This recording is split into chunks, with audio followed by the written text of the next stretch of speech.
To my channel. तो दोस्तों, जैसा कि हमने मार्शल मास्टर के पिछले एपिसोड में देखा था कि वो डीमन यहाँ पर सभी से चैन साओ को मारने के लिए कहता है और उसके इस डिमांड को मानकर कुछ लोग तो चैन साओ को मारने के लिए तैयार भी हो जाते हैं, मगर कुछ लोग वहाँ पर ऐसे भी थे जो कि पूरी सिचुएशन को अच्छी तरह से समझकर चैन साओ को ना मारने का फैसला करते हैं, क्योंकि अगर उन लोगों ने चैन साओ को मार दिया तो फिर उस डीमन को रोकने के लिए कोई भी पावरफुल इंसान नहीं बचेगा। और अब आगे दोस्तों, आज के एपिसोड की शुरुआत में हम देखते हैं कि वो मास्टर अब चैन साओ से पूछता है कि इस बारे में तुम्हारा क्या ख्याल है, जिसके जवाब में चैन साओ कहता है कि जहाँ तक मुझे लग रहा है वो डीमन यहाँ पर अपने साथी को बचाने के लिए ये सब कुछ करवा रहा है। तो उसकी ये बात सुनकर वहाँ एक दूसरे मास्टर कहते हैं कि तुम्हारे कहने का ये मतलब है कि यहाँ पर हमारे बीच एक ब्लड डीमन सेक्ट का जासूस है। तभी पीछे से वो सिंह जियान कहते हैं कि मुझे भी यहाँ पर एक बंदा काफी समय से सस्पिशियस लग रहा है। तो ये सुनकर एक दूसरे मास्टर बोलते हैं कि आखिर आप किसकी बात कर रहे हो। तो वो सिंह जियान बताते हैं कि वो सस्पिशियस आदमी और कोई नहीं बल्कि लॉर्ड सांगवान है। अब उनकी ये बात सुनकर मास्टर सांगवान पूरी तरह से परेशान हो जाते हैं और कहते हैं कि आखिर तुम क्या बकवास कर रहे हो, मेरे ऊपर इल्जाम लगाने के लिए तुम्हारे पास कोई सबूत नहीं है। जिस पर सिंह जियान बताता है कि हेवेनली डीमन सेक्टर में आने से पहले तुमने हम सबसे कहा था कि इस जगह पर 18 साल पहले ब्लड डीमन सेट का एक बंदा छुप कर आया था जो कि बहुत ही ज्यादा पावरफुल था, लेकिन यहाँ पर आने के बाद तो हमें अब तक हमारे अलावा कोई और इंसान दिखा ही नहीं है। तो बोलो इस बारे में तुम्हारा क्या एक्सप्लेनेशन है। जिसके जवाब में मास्टर सांगवान बताते हैं कि वो तो मैंने मेरे तियानजी डिस्क में से देखकर बताया था, तो अगर ये बात गलत निकलती है तो इसमें मेरी गलती नहीं बल्कि मेरी डिवाइस की गलती है। तो फिर सियांगजी बोलता है कि इसके अलावा भी यहाँ पर एंशिएंट रेलिक को भी सबसे पहले तुमने ही ढूंढा था और इसको खोला भी तुमने ही, और जब वो डीमन हमारे ऊपर हमला कर रहा था तब तुमने फ्लैग फॉर्मेशन भी ठीक से नहीं बनाया, जबकि आप तियानजिया पेविलियन के मास्टर होने के साथ साथ एक बहुत ही पावरफुल कल्टिवेटर भी हो। तो इन सब के बाद हम आपके ऊपर विश्वास कैसे करें। अब उनकी ये बात सुनकर वहाँ पर सभी लोग मास्टर सांगवान को शक की नजर से देखने लगते हैं। इसलिए अब मास्टर सांगवान सबको एक्सप्लेनेशन देते हुए कहते हैं कि पहली बात तो ये है कि मैंने इस जगह को नहीं ढूंढा था, मास्टर सियांग जी ही वो पर्सन है जिसने मुझे इस जगह के बारे में बताया था। तो अब सियांग जी बोलते हैं कि चलो मैंने बता भी दिया तो क्या हुआ, तुमने इस जगह के दरवाजे को अपने मैजिक से खोला और ऐसा काम करना किसी भी मामूली इंसान के बस का नहीं है। तो फिर अब तुम झूठ बोलना छोड़कर सबको सच सच ये बात बता दो कि आखिर तुम्हें ब्लड डीमन सेक्ट से क्या क्या फायदा होने वाला है। मास्टर सांगवान अब भी अपनी गलती नहीं मान रहे थे, वो लगातार अपनी बेगुनाही का सबूत दे रहे थे और कहते हैं कि क्या आप सबको मुझ पर विश्वास नहीं है। जिसके बाद फिर हम देखते हैं कि चैन साओ आगे बढ़कर अब मास्टर सांगवान से कहते हैं कि अगर आपको एतराज ना हो तो मैं आपसे कुछ सवाल पूछना चाहता हूँ। जिस पर मास्टर सांगवान बोलते हैं कि हाँ, तुम्हें जो कुछ भी पूछना है साफ साफ कहो। तो चैन साओ से पूछता है कि पहले तुम युवान सेक्ट में कैसे गए थे और वहाँ मास्टर सियांगी तुम्हें ही स्पेशली इस जगह के बारे में क्यों बताएं। कहीं ऐसा तो नहीं कि तुम्हें इस जगह पर सबको फंसाने के लिए इन्फॉर्मेशन इकट्ठा कर रहे थे। तभी पीछे से मास्टर सियांग जी कहते हैं कि चैन साओ तुमने बिल्कुल सही कहा, ये बंदा मुझसे पिछले महीने मिलने के लिए आया था। अब तो मुझे पूरी तरह से यकीन हो गया कि ये ब्लड डीमन सेक्ट का एक मेंबर है। और ये चीज सुनकर अब वहाँ पर सभी लोग मास्टर सांगवान के ऊपर अटैक करने के लिए तैयार हो जाते हैं। यहाँ तक कि उनके साथी तियानजी और पेविलियन के एंसेस्टर भी कहने लगते हैं कि तुमने हम सबका भरोसा तोड़ा है, शायद मैंने ही तुम्हें पहचानने में गलती कर दी थी।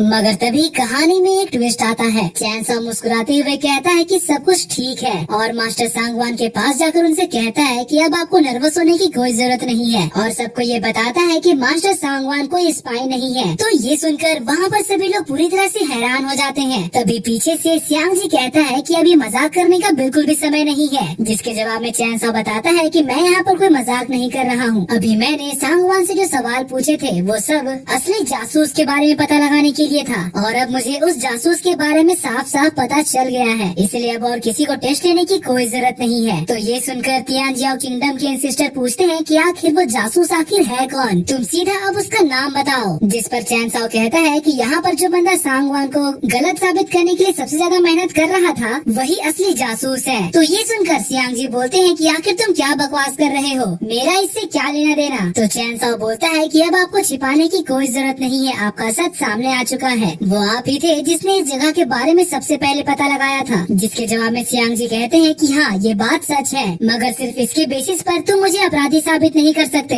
यहाँ के एंट्रेंस को खोलने वाला इंसान और कोई नहीं बल्कि मास्टर सांगवान था और मुझे पूरी तरह से यकीन है कि यही ब्लड डीमन सेट का मेंबर है। जिसके जवाब में चैन साओ कहता है कि एंट्रेंस को खोलना कोई बड़ी बात नहीं है, वो तो मैं भी कर सकता हूँ, लेकिन पहले आप मुझे ये बताइए कि आपको ये बात कैसे पता चली कि master Sangwan blood demon set के जासूस हैं। मैंने तो बस यही कहा था कि यहाँ हमारे बीच एक जासूस है, मैंने कभी भी ब्लड डीमन सेट का तो नाम ही नहीं लिया। चैन साओ की ये बात सुनकर सुनकर वहाँ पर बाकी मास्टर भी कहने लगते हैं कि ये बात तो बिल्कुल सच है, चैन साओ ने कभी भी ब्लड डीमन सेक्ट का नाम नहीं लिया था। अब इस पर सियांग जी कहते हैं कि यहाँ पर एक डीमन था, इसलिए मुझे लगा कि मास्टर सांगवान भी ब्लड डीमन सेक्ट के ही जासूस होंगे, तो आखिर इसमें प्रॉब्लम क्या है। जिसके बाद फिर चैन साओ कहता है कि आपने इन सब के अलावा भी बहुत कुछ कहा था, आप मुझे ये बताइए कि आपको कैसे पता चला कि मैं डाइवर डायनेस्टी से बिलोंग करता हूँ और उस किंगडम का सबसे पावरफुल वॉरियर हूँ। चैन साओ के इस बात को सुनकर अब वहाँ पर सभी लोग सियांग जी के ऊपर शक करने लगते हैं, क्योंकि चैन साओ ने अपने बैकग्राउंड के बारे में तो यहाँ पर बताया ही नहीं था। तो इस सिचुएशन से बचने के लिए अब सियांग जी कहते हैं कि मैंने यहाँ पर तुम्हारे फॉर्मेशन को देखकर ही समझ लिया कि तुम बहुत ही पावरफुल हो, और मुझे तुम्हारे बारे में अपने राज्य के सैनिकों से भी पता चला था, जब तुमने डाइवर डायनेस्टी के लोगों के साथ मिलकर लैंग फैमिली को हराया था, और इसी वजह से तुम्हारा नाम पॉपुलर हो गया। तो अब चैन साओ कहता है कि आपका ये बहाना मुझे थोड़ा रीजनेबल लग रहा है, लेकिन मुझे आप पर तब विश्वास होगा जब आप मेरे डाइवर डायनेस्टी के मेजर क्लैंस के नाम बताएंगे, क्योंकि अगर आपको मेरे बारे में तो सब कुछ पता है तो फिर आपको डाइवर डायनेस्टी के बारे में भी पता होना चाहिए। तो चलिए मास्टर, अब जल्दी से उन सभी का नाम बता दीजिए। मगर सियांग जी उनमें से एक का भी नाम नहीं ले पाते, तो फिर चैन साओ ने एक और मौका देता है। वो कहता है कि अगर आप मेजर क्लैंस के नाम नहीं बता सकते हो तो आप मुझे ये बताइए कि यहाँ पर जितने भी डाइवर डायनेस्टी के लोग मौजूद हैं उनका नाम क्या है और उनका पोस्ट क्या है। और आपके सामने ये जो 4 लोग खड़े हैं वो लोग डाइवर डायनेस्टी के सबसे ज्यादा पॉपुलर लोग हैं, इसीलिए इनका नाम और पहचान याद रखना किसी के लिए भी मुश्किल नहीं होगा। मगर सियांग जी यहाँ पर पूरी तरह से घबरा गया था। वो जैसे तैसे करके लियो ताई का नाम तो ले लेता है, मगर इसके बाद उसे किसी का भी नाम याद नहीं आ रहा था। तो फिर अब चैन साओ सभी से कहता है कि पहले तो मास्टर सियांग जी यहाँ पर कह रहे थे